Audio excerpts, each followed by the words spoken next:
Hey all, it's Matt, your average gamer. This is part 2 of a series of 3 videos, with this one focusing on even more builds at high and max levels. This ended up being more fun than I anticipated, and we're going to start here with the Lion's Greatbow versus Placidusax. Part 1 is in the description below, so be sure to check it out at the end if you haven't seen it yet. On another note, a quick mention to the VPN I've been using lately, ExpressVPN. Keep your browsing safe with the best VPN out there. I have a discount link in the description below. Feel free to check it out after the video, as it helps both you keep your internet browsing safe and the channel out as well. Now back to the fight. Placidusax can be tough, but the Lion's Greatbow is excellent against them. He's a large target and the bow is hitting for an awesome 574 base damage with 80 strength and 80 dexterity. The Ash, Rain of Arrows, will multiply that number and is especially good against the larger targets in the game. As you can see here, Placidusax goes down really quick as we were doing thousands of damage per Ash of War while maintaining a relatively safe distance.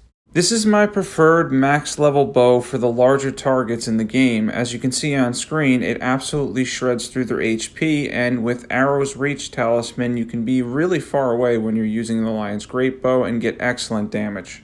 Lion's Greatbow can also build up posture damage as well, so you can get the poise break like I did here on some of the bigger targets as long as you continue to add pressure. Don't forget, posture does reset after 6 seconds. Also, the Lion's Greatbow will do increased damage to gravity-type enemies as well, so if you're facing somebody like Radon or Astel, you'll do increased damage with the Lion's Greatbow, and since they're on the larger side as well, you can also shred them. The Ash of War, Rain of Arrows, the unique Ash of War that's specifically on the Lion's Greatbow. And by the way, the version on the Lion's Greatbow has a bigger spread when you use it as opposed to the smaller spread on the specific Ash of War that you can put on some of the Greatbows. So it really does excel against those larger targets. Let's get into equipment.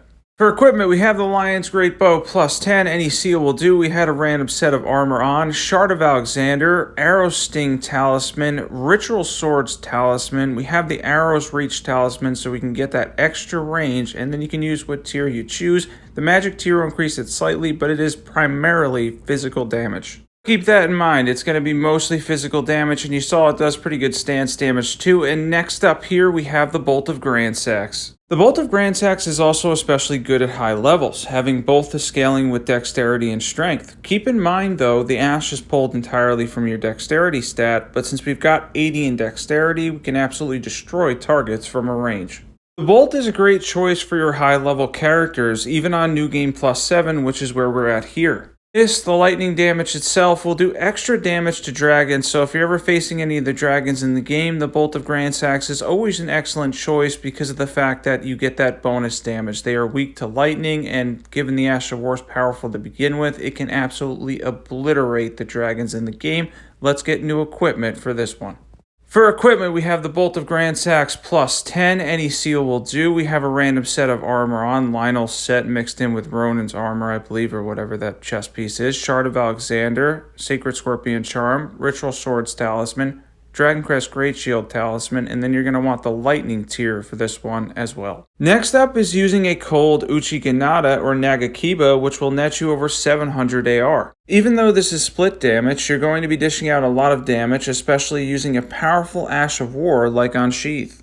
A cold katana can be a powerful asset at high levels, as you'll scale with a C in both strength and intelligence and a B in dexterity. This katana, the starting katana, or the Nagakiba, so you can go with the Uchi or Nagakiba, either one in cold affinity, you're going to get a lot of damage with that intelligence, strength, and dexterity scaling, and then you can build up posture damage with Unsheath too. It's a really powerful Ash of War, something you can utilize to good effect at high levels. Let's get new equipment for this build. For equipment, we have the Uchi and then we have any seal will do for this build, and then we have that random set of armor on that we've been rocking the whole time, Shard of Alexander, Magic Scorpion Charm, Ritual Swords Talisman, Dragon Crest Great Shield Talisman. Then you're going to want the magic tier for this one as well to get in a lot of damage. This is an awesome build. The Darkmoon Greatsword is another amazing choice, and don't worry, we've got some great fights coming up, including Loretta and Malenia, but for this we took on side bosses as we hit part of Caelid for this video. The Darkmoon Greatsword is incredibly powerful, dishing out massive damage while being pure magic damage and boosted by Terra Magica by 35%. This is a powerful weapon once you meet the requirements, and even more powerful at high and max levels. You'll have the physical damage on the weapon, all of the AR and test weapons is in the description by the way, while also dishing out tons of magic damage.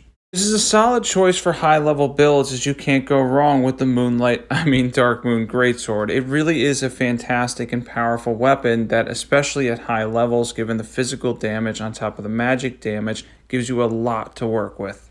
Quick note real quick, if you're not subbed at this point, if you've been following, definitely hit that subscribe button. We're going to be making non-stop awesome Elden Ring content and builds. It's been a ton of fun lately and it's going to continue to be fun. Let's get into equipment for the Darkmoon Greatsword build. For equipment, we have the Darkmoon Greatsword plus 10. We have any staff to cast Terra Magica, it doesn't matter. The Spellblade set will boost this by a total of 8%. Shard of Alexander, Magic Scorpion Charm, Ritual Swords Talisman. The Godfrey icon does work because this is charged, and the magic tier as well. And next up is Marais Executioner's Sword, and this one did not disappoint. The scaling on this weapon is excellent for high levels, and the Ash can build up successive attack damage incredibly fast. This was a really quick way to dispose of Loretta, and still one of my favorite weapons in the entire game. Don't forget to charge it and pair it with the Godfrey icon as well. Another huge bonus for Marais Executioner Sword is that it's chargeable. This weapon absolutely shreds at high and max levels. You're going to see Loretta pretty much got destroyed. It was really only about 2 casts that did the majority of her HP on New Game Plus 7, so that's not bad at all. And she went down fairly quickly to one of the more powerful weapons in Elden Ring. Let's get into equipment for this build. Equipment, we have Marais Executioner Sword plus 10. By the way, I meant to swap in the Godfrey icon over the Ritual Swords Talisman, so that's why I was here. It was by mistake. Shard of Alexander, Millicent's Prosthesis, Rottenwing Sword Insignia, and Godfrey icons what you want to go with, and then you're going to want the Thorny tier for your successive attack damage as well. Right on to Malenia. What would we use to take down Malenia on New Game Plus 7? Mogh's Sacred Spear. Bloodmoon Ritual, the Ash of War on Mogh's Sacred Spear, does immense fire and bleed damage. While it does leave you a standing target, it's not going to matter much because whatever you're fighting is going to be losing HP at an almost unbelievable rate. Malenia is especially susceptible to this as she has 0 fire resistance and is relatively weak to bleed as well as starting around 300 resistance. I did this after just a handful of tries and paced myself throughout the fight so I could avoid waterfowl the best I could. If you use summons, this fight is cake with Mogh's. But if you're going solo, my recommendation is to be careful as sometimes the Ash of War will trigger like a ranged attack and put her in waterfowl. If you do enough damage though, you may only see waterfowl once in her first phase.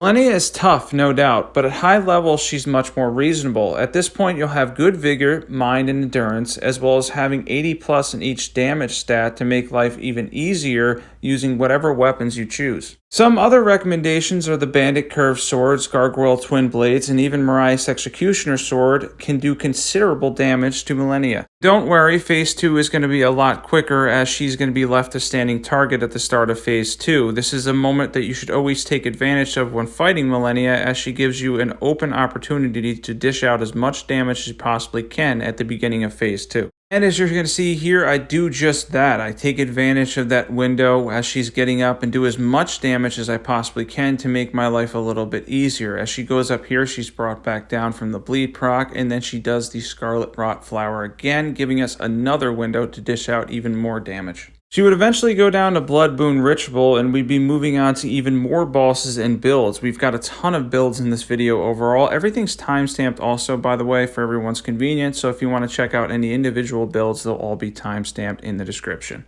And there we have it. Malenia would be completely gone and vanished to Mogh's Sacred Spear. An excellent choice to take her on. If you have Mimic, by the way, and you are using summons, you can shred her within seconds between the both of you using Bloodmoon Ritual. It's an excellent strategy to beat her, especially if you're going to use summons. I mentioned this is a really powerful build, but any bleed build, any fire build is going to take advantage of her resistances because, again, that 0 fire resistance, the ability to proc bleed fast on her can destroy her HP quickly. Let's get into equipment.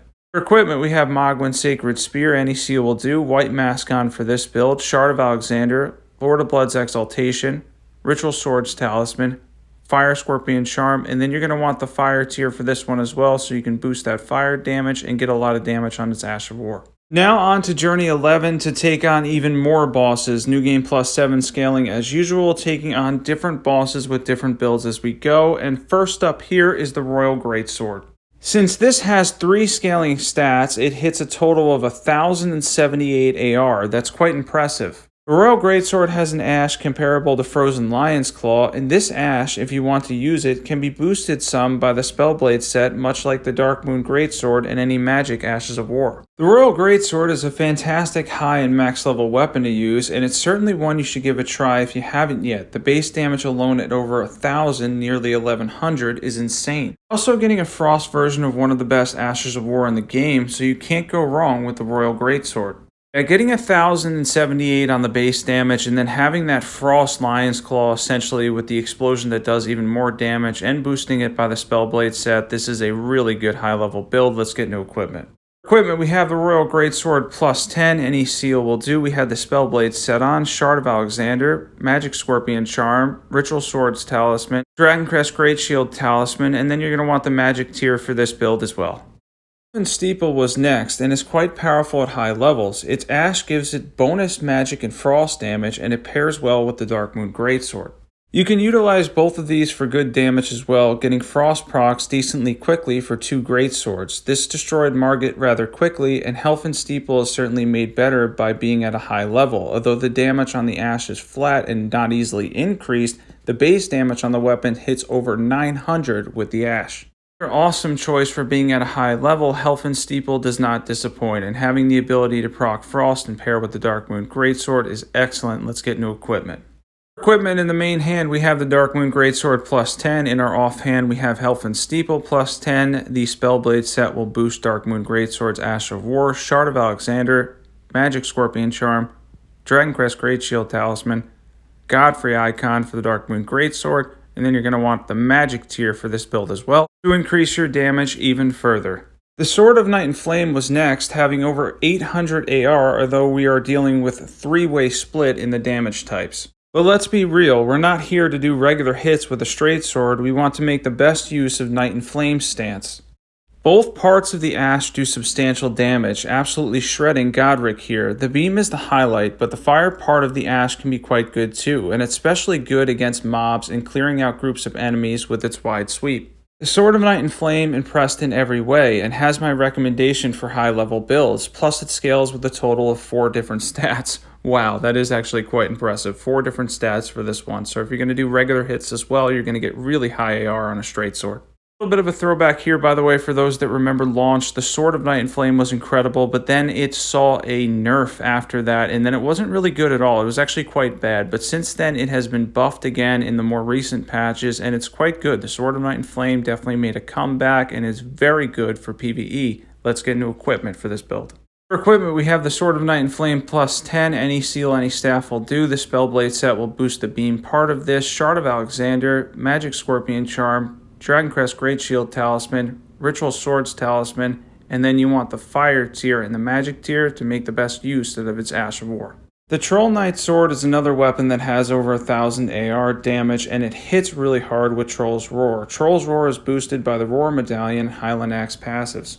Follow-up is an awesome slam down that does a ton of damage as well. It has great physical damage on the weapon while also having some added magic damage too. This is a really strong weapon, and although slower on the heavier side, really solid for base damage alone at high levels. If you haven't given the Troll Knight Sword a go, definitely try it out. Given its incredibly good base damage at high levels, this is one you're not going to want to miss out on. Yeah, once we're at these levels, a lot of the weapons you'll notice that are on the heavier side start to hit over 1,000 AR in damage for the base damage, and then everything's multiplied when you use Ashes of War, charge attacks, stuff like that. You're just multiplying really high base damage, and you can get incredible damage as a result.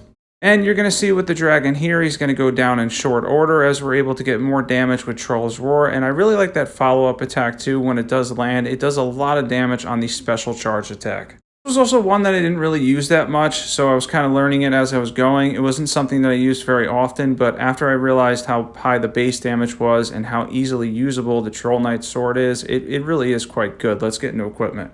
Equipment, we have the Troll Knight Sword plus 10, any seal will do. We have the Highland Axe for its passive. We have the Roar Medallion, Shard of Alexander, Dragoncrest Great Shield Talisman, Ritual Swords Talisman, and then you can throw in the Magic tier for a little bit of additional damage or something like the Charge tier as well.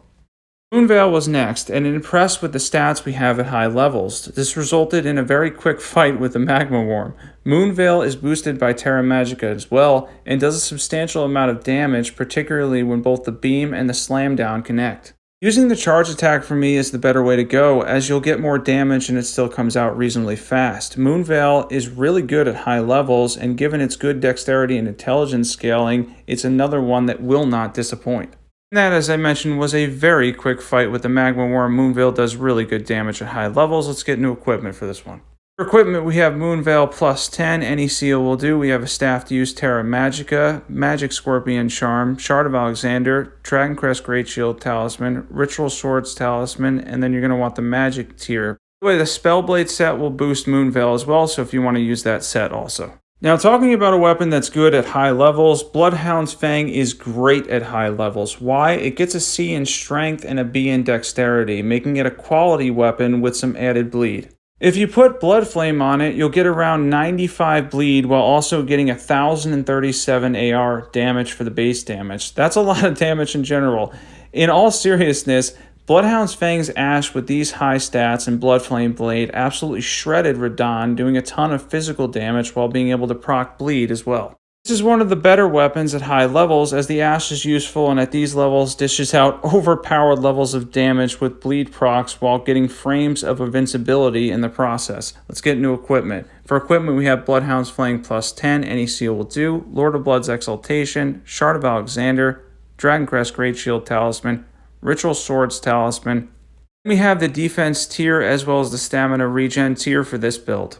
Here's another amazing weapon at high levels, the Venomous Fang. The Venomous Fang in Blood has over 550 base damage, and keep in mind, it's a claw and fist weapon. As you'll see, the Draconic Tree Sentinel totally vanishes into nothing with these powerful claws while getting poison and bleed procs, giving us even more damage from her talismans and setup. At lower levels, the Venomous Fang can actually get an A in Heavy Affinity, but you're best in Blood here. Let's get into equipment. We have the Venomous Fang in Blood Affinity, NEC will do, the Mushroom Crown on, Lord of Blood's Exaltation, Rotten Wing Sword Insignia, Millicent's Prosthesis, and then we have the Kindred of Rot's Exaltation. And we have the Thorny tier for the successive attack boost and the defense tier also. Last is one that truly impressed in terms of the damage it gets. So Marika's hammer has over 880 AR with 80 strength and faith. Dexterity scales with it to a lesser degree. This is quite impressive for a hammer that's rather quick. Marika's hammer is something you have to try at high levels, especially since it's quick and the AR is incredibly high. Its Ash also does posture damage as well as the holy and physical damage. Let's get into equipment. Equipment, we have Marika's Hammer plus 10. We have any seal for this build, this random set of armor we've been using pretty much this whole time aside from the Spellblade set. Shard of Alexander, Sacred Scorpion Charm for the Holy Boost, Ritual Swords Talisman, Dragon Crest Great Shield Talisman. Then you're going to want the Holy tier to boost this even further in damage. Hopefully you guys enjoyed this video. This was part 2 of our overpowered high and max level builds. Part 3 we'll go over sorceries, incantations, and all the math and boost involved. I haven't decided if I want to do a part 4 for more obscure high level weapons. If you want to see that though, definitely comment below. If you're not on the Discord, definitely be sure to join it. There's over 500 people there now. It's a growing, awesome community, and if you need help, anything game involved, definitely be sure to jump on there. I'll try to help, and everybody's in there is very helpful as far as that goes. If you're not subbed and you love overpowered PvE builds, be sure to check out all the awesome builds there on my channel. Thanks for watching, and as always, I will catch you guys there.